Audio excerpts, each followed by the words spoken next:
नमस्कार, top 10 news में आपका स्वागत है। मैं हूं राम सकल यादव। आइए दिखाते हैं आपको आज की छोटी बड़ी खबरें।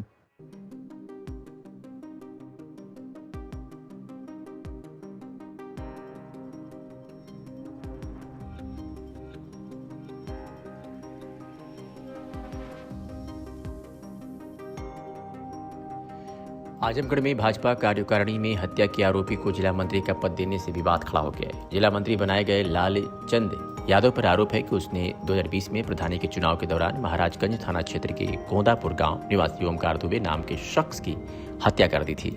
इस मामले में महाराजगंज थाने में 19 लोगों के खिलाफ केस दर्ज किया गया था। इसमें लालचंद यादव का नाम भी शामिल था। अब लालचंद यादव को भाजपा जिला मंत्री बनाया गया है। भाजपा के प्रदेश अध्यक्ष पंकज चौधरी की स्वीकृति मिलने के बाद 2 अप्रैल की देर रात जिला कार्यकारी और जिला कार्य समिति की घोषणा की गई थी। भाजपा की इस नई कार्य समिति में 31 पदाधिकारी बनाए गए हैं, जिनमें हत्या के आरोपी लालचंद यादव को भी पदाधिकारी बनाया गया है। भाजपा कार्यकारिणी में शामिल लालचंद यादव पर 2020 में प्रधानी के चुनाव में ओमकार दुबे की हत्या करने का आरोप लगा था। ओमकार दुबे उस दौरान भाजपा की बूथ अध्यक्ष थे। उस दौरान उस बूथ पर भाजपा मजबूत थी। इस मामले में मीडिया से बातचीत करते हुए ओमकार दुबे के भाई नागेंद्र दुबे ने बताया कि कानून व्यवस्था के लिए भारतीय जनता पार्टी जानी जाती है, लेकिन जिस तरह से आपराधिक प्रवृत्ति के व्यक्ति को भाजपा कार्यकारिणी में पदाधिकारी बनाया गया है वह निश्चित रूप से दुखद है। हमारी भाजपा के शीर्ष नेतृत्व से अपील है कि ऐसे आपराधिक प्रवृत्ति के पदाधिकारी को पार्टी से निकालकर इसके खिलाफ कड़ी से कड़ी कार्रवाई की जाए। हमारा नाम नागेंद्र दुबे है, ग्राम गोंदा थाना महाराजगंज। 2020 में हमारे भाई की हत्या लालचंद यादव और उनके गोल ने किया था, प्रधानी के चुनाव के रंजिश को लेकर के। जबकि भारतीय जनता पार्टी के में इनको जो है मंत्री पद दिया गया है, यह बहुत दुर्भाग्यपूर्ण बात है। इनको तत्काल अपने पद से हटा देना चाहिए। और हम पार्टी के जो है बूथ अध्यक्ष है। वह इस मामले में भारतीय जनता पार्टी आजमगढ़ के जिला अध्यक्ष ध्रुव सिंह ने मोबाइल पर हुई बातचीत में कहा कि किसी भी व्यक्ति पर मुकदमा दर्ज होने से वह अपराधी नहीं हो जाता है जब तक कि न्यायालय से वह दोषी साबित ना हो जाए। उन्होंने कहा कि लालचंद यादव के खिलाफ 2020 में प्रधानी चुनाव के दौरान रंजिशन मुकदमा दर्ज कराया गया था। लालचंद यादव अपराधी प्रकृति के नहीं है। इस मामले में समाजवादी पार्टी ने भाजपा पर बड़ा हमला किया है। समाजवादी पार्टी के प्रवक्ता अशोक यादव का कहना है कि जब योगी मंत्रिमंडल में 49% मंत्री दागी हैं तो संगठन में तो दागदार लोग रहेंगे ही। कहा कि भारतीय जनता पार्टी विपक्ष के नेता को तुरंत दोषी मान देती है, लेकिन जब बात अपने पर आती है तो कोर्ट का हवाला देती है। ठीक है, तो भाजपा ने एक जिला मंत्री बनाया है, उसके ऊपर हत्या का मुकदमा दर्ज है। इसको लेकर आप देखिए, सबसे पहले तो मैं आजमगढ़ के पत्रकार साथियों को धन्यवाद देता हूं कि उन्होंने भाजपा को आईना दिखाने का काम किया है। दूसरी बात, जो आपने सवाल किया कि भाजपा ने किसी अपने जिला संगठन में किसी इस तरह के व्यक्ति को नामित किया है, तो आपको एक चीज ध्यान देने की जरूरत है कि ये कहावत है कि चिराग तले अंधेरा। अगर association for democratic reform ADR की रिपोर्ट 2022 का आप देखेंगे तो योगी सरकार जो कानून व्यवस्था का दावा करती है, उस सरकार में लगभग 49% मिनिस्टर्स जो दागी हैं, लगभग 20 ऐसे मंत्री जिनके ऊपर हीनियस क्राइम के चार्जेस हैं, हत्या, बलात्कार, अपहरण जैसे। तो ऐसी सरकार जो कि स्लोगन देती है अच्छी कानून व्यवस्था की, इस सरकार में जब इतने आपराधिक मंत्री बैठे हुए हैं तो इनके जिला संगठन और राज्य संगठन की बात क्या किया जाए।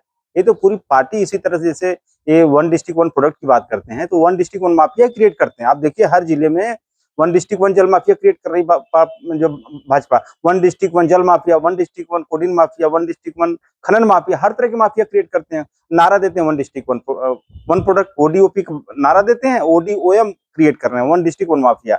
तो इसी क्रम में इस हर जिले में आप खोजेंगे तो इस तरह के आपराधिक प्रवृत्ति के लोग मिलेंगे इनके संगठनों में।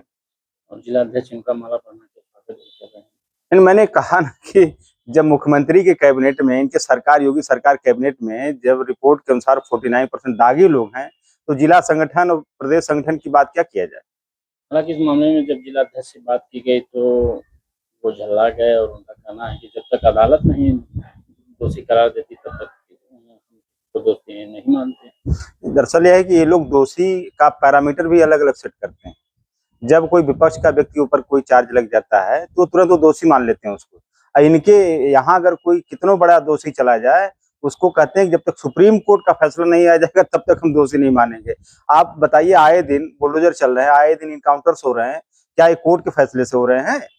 सरकार को बताना चाहिए, इनकी पार्टी के, इनके जिला अध्यक्ष को बताना चाहिए किस आधार पर इस तरह कार्रवाई सरकार कर रही है।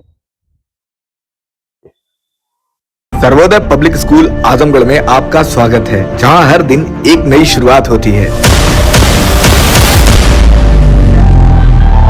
यहाँ आपके बच्चे की अच्छी शिक्षा और बेहतर भविष्य के लिए नई शिक्षा नीति 2020 के अनुरूप पाठ्यक्रम है और इससे जुड़ी सभी सुविधाएं उपलब्ध हैं। यहाँ sports, horse riding, dance classes जैसी यूजफुल एक्टिविटीज तो होती ही हैं, साथ ही लाइब्रेरी, म्यूजिक और आर्ट एंड क्राफ्ट के थ्रू भी बच्चों की क्रिएटिविटी को स्पेशली बढ़ावा दिया जाता है। बच्चों को तकनीकी दुनिया से जोड़े रखने के लिए स्मार्ट क्लासेस, रोबोटिक्स और कंप्यूटर लैब्स उपलब्ध हैं। छोटे बच्चों के लिए अलग से प्ले सेट एरिया है और एक्टिविटी रूम की व्यवस्था है। सर्वोदय स्कूल में बड़ी क्रिकेट एकेडमी के साथ ही हेल्थ और वेलफेयर क्लब भी है, जहां पर बच्चों को सेहतमंद और खुश रखने की पूरी कोशिश की जाती है। 6th क्लास से गर्ल्स के लिए सेपरेट क्लासेस और बिल्कुल सुरक्षित स्कूल बस सर्विसेज, वो भी GPS के साथ सभी रूट्स के लिए अवेलेबल है। आने वाले दिनों में सर्वोदय स्कूल में स्विमिंग पूल, ऑडिटोरियम और बास्केटबॉल कोर्ट जैसी कई शानदार सुविधाएं मिलेंगी। बाकी वेल क्वालिफाइड स्टाफ तो मौजूद है ही सर्वोदय पब्लिक स्कूल आजमगढ़ पर, जहां हर बच्चा खुद को और बेहतर बना सकता है। Sarvodaya public school Azamgarh, admission are open.